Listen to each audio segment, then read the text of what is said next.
Boa noite. Neste momento, centenas de pessoas protestam contra o preço da passagem de ônibus em Cubatão. A concentração aconteceu na porta do Paço Municipal no fim da tarde.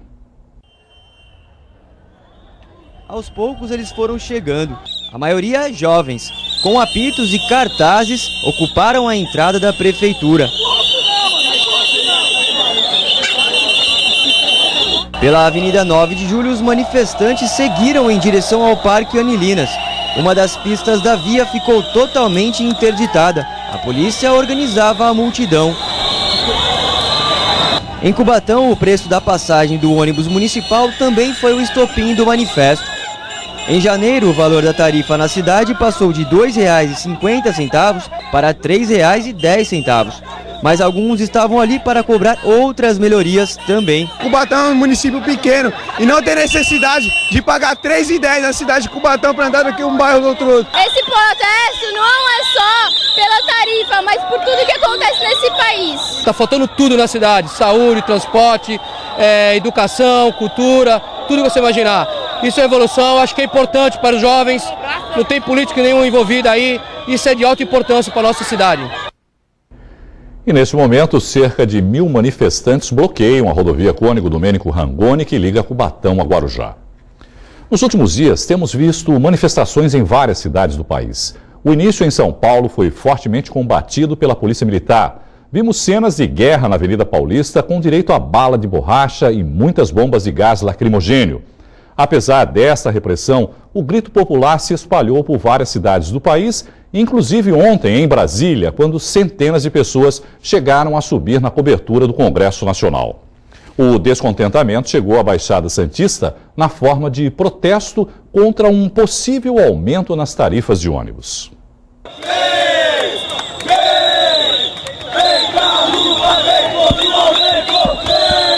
Muito além de reclamar do preço das tarifas do transporte público. A manifestação ganhou corpo. Os jovens lembraram de protestar contra os gastos excessivos, a corrupção, a péssima qualidade dos serviços públicos. Ganharam as ruas, primeiro em São Paulo, outras capitais, até que chegou a Santos. Já na semana passada, gritos e cartazes marcaram o fim da tarde no centro da cidade. Na noite de sexta-feira, o barulho chegou ao Gonzaga e às avenidas da praia. Esta semana começou com mais manifestação. Os jovens santistas se inspiraram nos que reivindicam em paz, sem destruição. Mais um ponto positivo nesta demonstração de uma cidadania que cansou de tanta insatisfação e foi às ruas exigir dos governantes simplesmente que façam melhor o trabalho deles. O protesto ganhou ares metropolitanos na noite desta segunda-feira, quando manifestantes de Guarujá se uniram aos de Santos na área da Travessia de Balsas. Em pleno clima de Copa, as bandeiras são outras: saúde, educação, transporte, que continuem seguindo o caminho da manifestação mais eficiente, sem destruição nem violência. Seriedade e compromisso são mais poderosos que as bombas. A prova? O prefeito de Santos afastou a possibilidade de aumento na passagem de ônibus, ao menos por enquanto. Vamos começar colocando um ponto final. Pelo menos já é um sinal de que tudo na vida tem fim. Vamos acordar. Hoje tem um sol diferente no céu, gargalhando no seu carrossel, gritando nada é tão triste assim. É tudo novo de novo. Vamos nos jogar onde já caímos. Tudo novo de novo. Para falar sobre o momento histórico que o país atravessa, nós recebemos aqui no estúdio o sociólogo Wellington Teixeira Lisboa. Wellington, boa noite, obrigado por participar conosco. Acho que não se discute mais, né, a legitimidade do movimento, né? Esse é um assunto que não se discute mais. O que parece que está acontecendo agora é que, de uma certa forma, a população jovem brasileira estava aí engasgada, foi engolindo, e de repente como a gente costuma dizer, explodiu, né, como um vulcão. Foi mais ou menos isso que está acontecendo? É isso que a gente está vendo hoje nesses movimentos? A legitimidade dos movimentos sociais já antigos, né, e que alguns jovens participavam, isso de fato já é questionável. Já não é questionável. O problema é que esses jovens hoje se veem nessa possibilidade de manifestar, independentemente se afiliados ou não a movimentos sociais. Então é um engasgo coletivo, né, um engasgamento coletivo que está vindo à tona, assim, independentemente se vinculados a partidos ou movimentos sociais. O que me chamou a atenção ali numa resposta, né, da matéria que a gente assistiu foi o rapaz dizendo não é política, quando na verdade você pode dizer que não há envolvimento de partidos políticos. Exatamente. Mas a manifestação é uma manifestação política. De interesse queira coletivo. Ou não. De interesse não público, há política, né, partidária, mas exatamente. E que bom, até porque os partidos políticos brasileiros não têm mais, já estão desgastados, não têm tanta credibilidade como se gostaríamos, né, que tivesse. Agora, que é uma questão política, uma questão pública, coletiva, social, então política, da polis, do envolvimento plural, né, das pessoas. É inteligente fazer esse tipo de movimentação nesse momento que o Brasil, de uma certa forma, atrai a atenção do mundo com a realização da Copa das Confederações, por exemplo?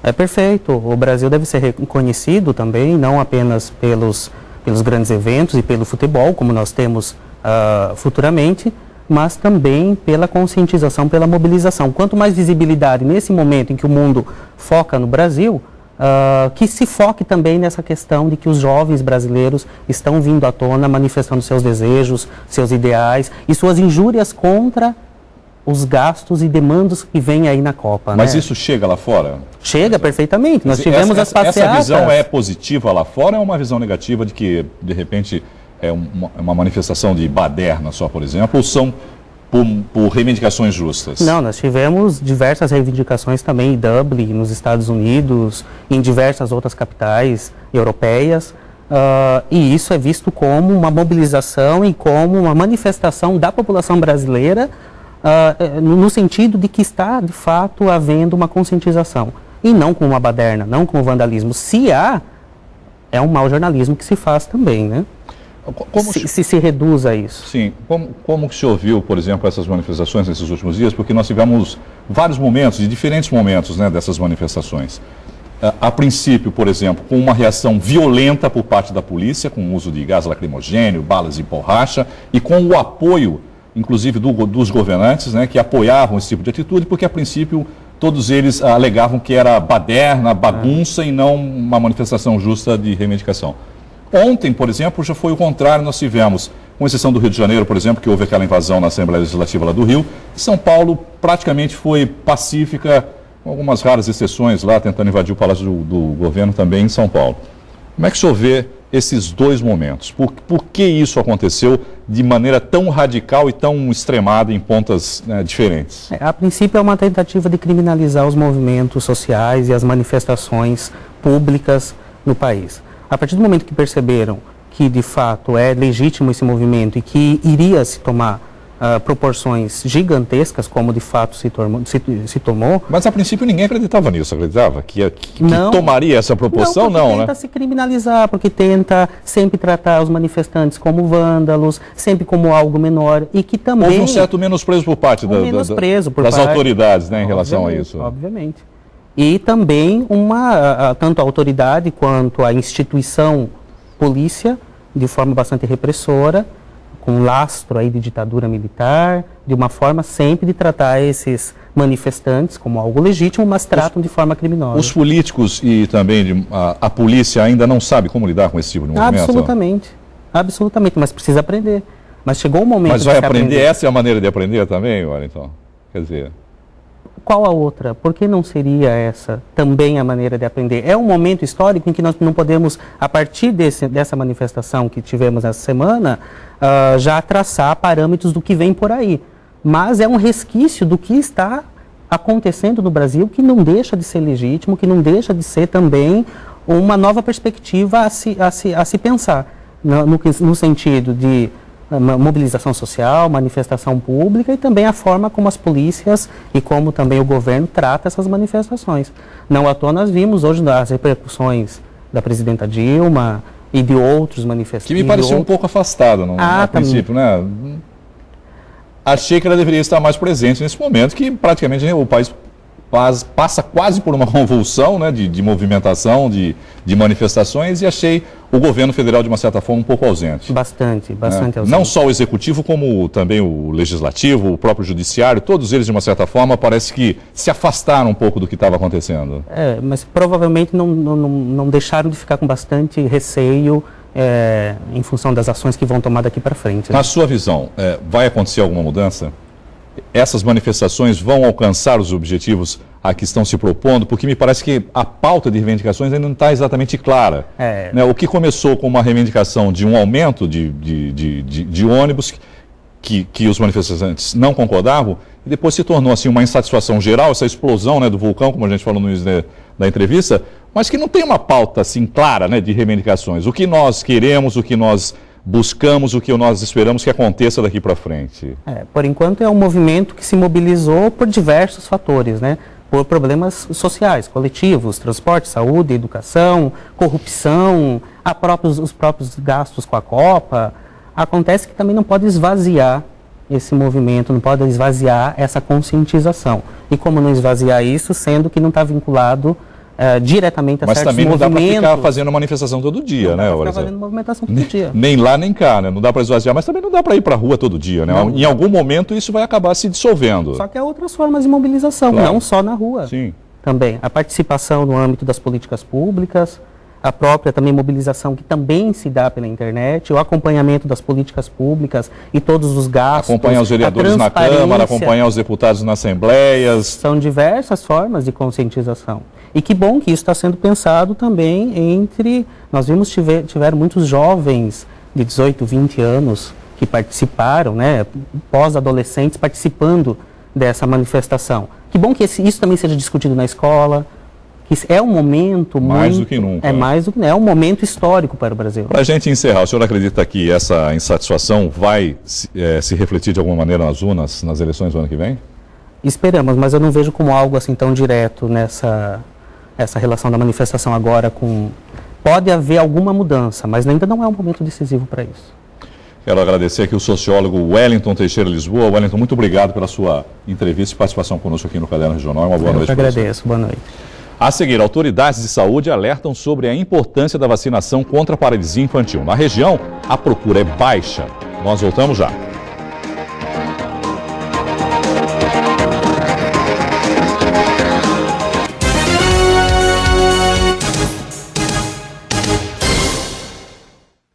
A Polícia Civil divulgou imagens de câmeras de monitoramento que mostram o momento em que um idoso é morto na frente de uma clínica de estética que estava sendo assaltada em Praia Grande no último sábado. Segundo a polícia, o homem de 72 anos foi assassinado por engano. Os criminosos o confundiram com um segurança.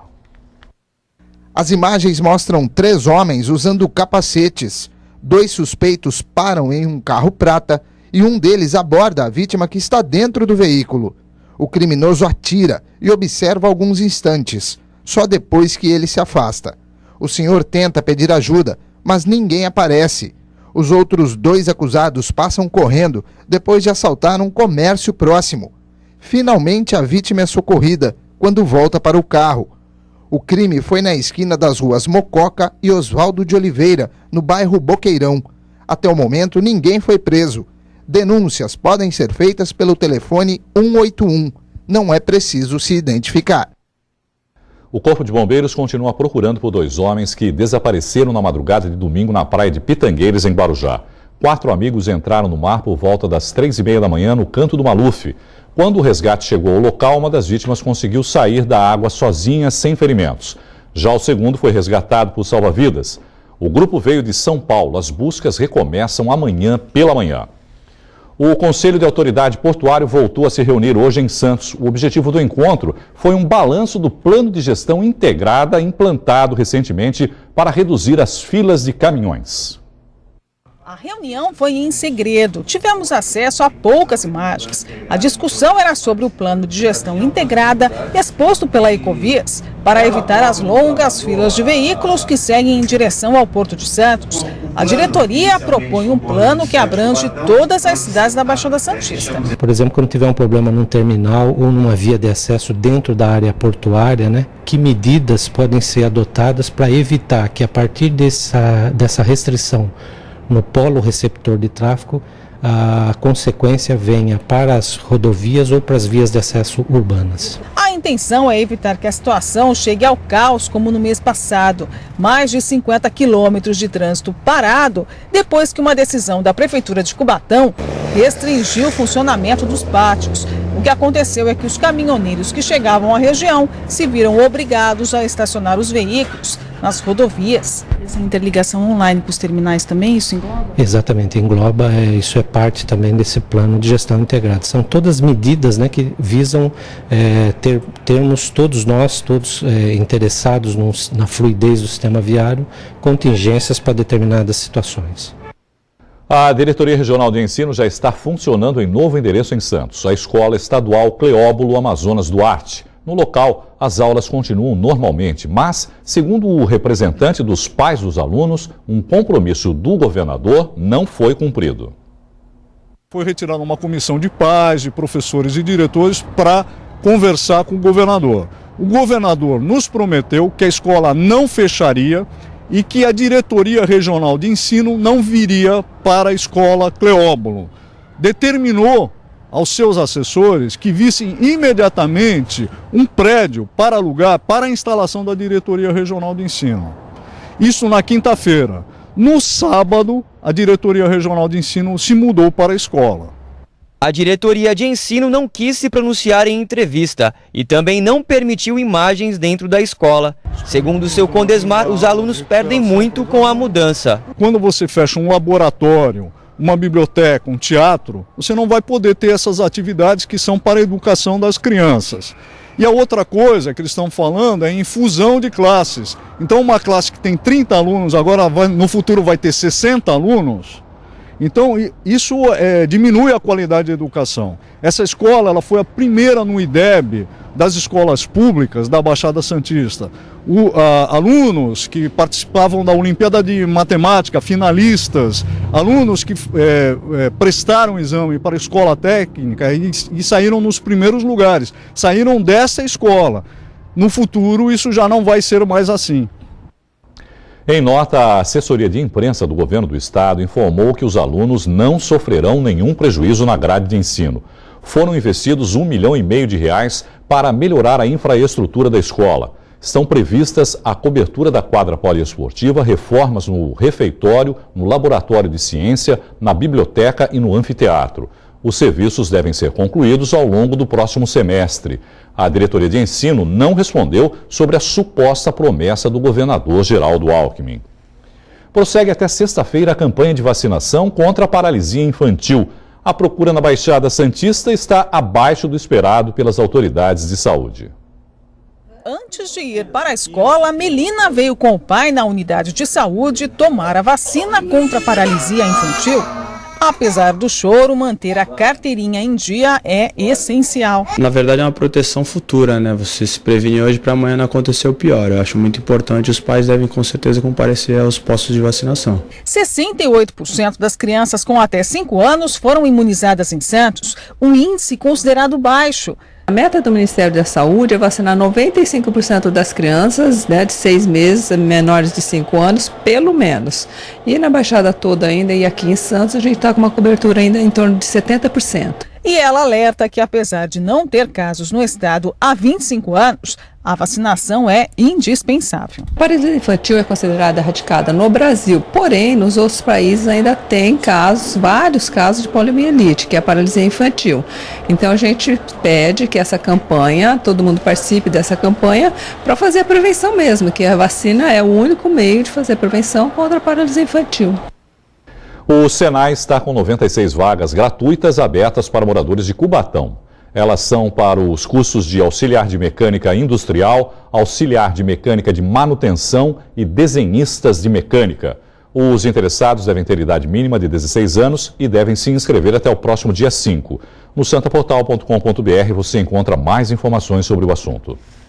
Exposição em Praia Grande conta a história dos 60 anos da televisão no Brasil. Os detalhes depois do intervalo. Até já.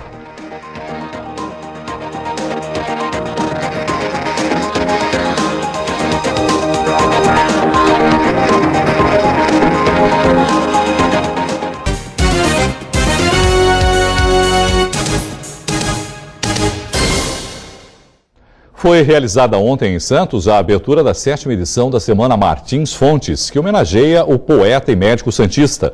A programação segue até domingo. A cerimônia de abertura aconteceu no Salão Nobre do Hospital Beneficência Portuguesa e contou com a presença de integrantes da Academia Santista de Letras, além de outros grupos e entidades.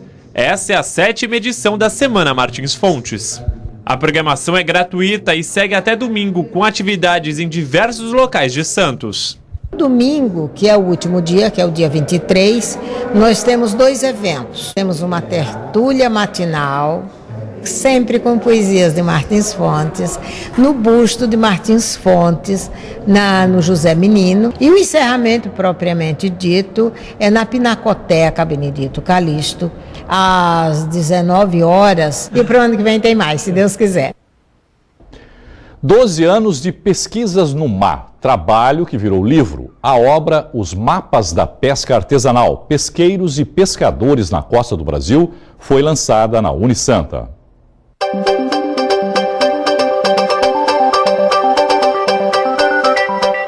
Esse é o primeiro livro com mapas no Brasil sobre pesca artesanal.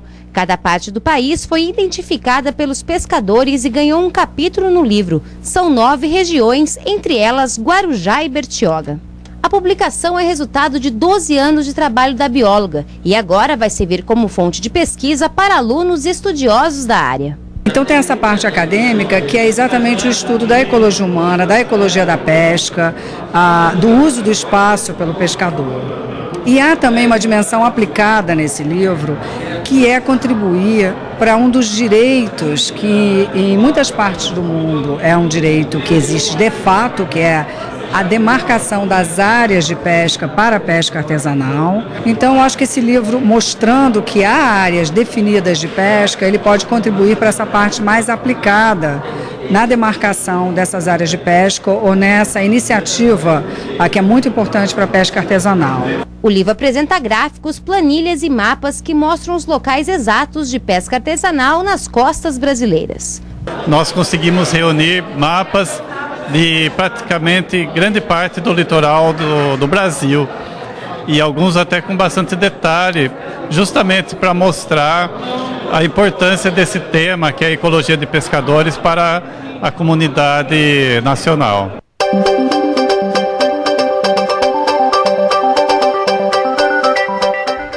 Aqui no Brasil, ela tem 60 anos e a cada dia está mais moderna e atual. Estamos falando da televisão, um dos aparelhos eletrônicos preferidos dos brasileiros. Em Praia Grande, uma exposição foi montada para mostrar os melhores momentos dessa história.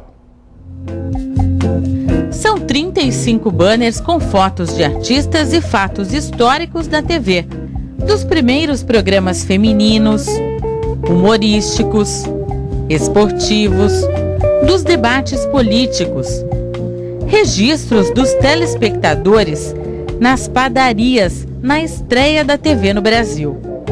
O visitante também pode conferir outras curiosidades, aparelhos antigos como a máquina de escrever Olivetti, usada na década de 50. A exposição Marcos da Televisão Brasileira é organizada pela Associação dos Pioneiros, Profissionais e Incentivadores da Televisão e pela Secretaria de Cultura do Estado. Pode ser vista no Palácio das Artes de terça a sábado, das 2 às 6 da tarde. A entrada é de graça.